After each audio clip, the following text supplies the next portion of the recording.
Любовта понякога може да не е това, което виждаме в лигавите холивудски филми.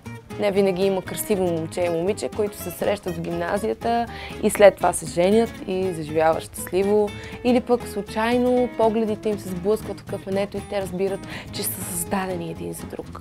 Любовта понякога е нестандартна, различна, може би скандална за околните. Но пак е любов. Става въпрос за връзките, в които мъжа и жената имат голяма възрастова граница. И не ви говоря за 5-6 години, защото това си е нещо нормално. Говорим за връзка, в която момичето е на 20, а мъжът е на 60. Дали това е любов? В днешно време света е станал доста гнусно и материално място и хората започват да губят всякакви ценности и морал.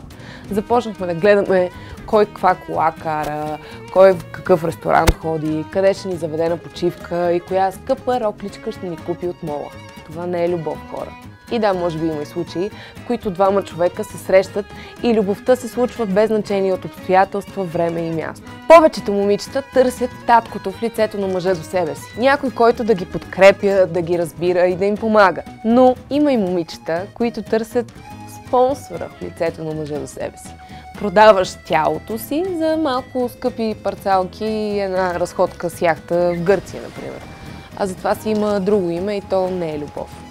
Наскоро гледах репортаж, в който много възрастен мъж живее с непълнолетно момиче. И колкото и странно да изглеждаше цялата им история, аз им повярвах. Защото, както казах, приказките не винаги са за принцеси и принцове, които живеят в двореца и чайника им пее, докато те танцуват в балната зала. Приказките в реалния живот понякога са много прости и обикновени, без фалш, без преструвки и без блясък и много пари. А когато виждаме снимки на кифли, които 200 дни в годината са на почивка, всички ние знаем кой ги снима.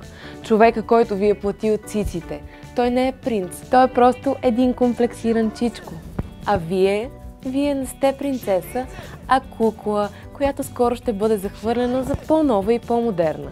Как да си хвана някакъв младок на 20 години, като той още не е успял в живота? Има и вариант, в който жената е по-възрастна, а мъжът е по-млад. Също е доста странно. В крайна сметка, може би има случаи, в които това се случва и е истинско. Но като цяло смятам, че прекалено голямата разлика в годините не е в плюс за една връзка. Добре, може би има случаи, в които това се случва и е истинско, но като цяло смятам, че прекалено голямата разлика в годините не е в плюс за една връзка. Защото ако той се е родил по време на Втората световна война, а ти си родена по време на световното по футбол в САЩ, чао и до другия петък! И не забравяйте да следите Секс Лавче в Instagram и Facebook.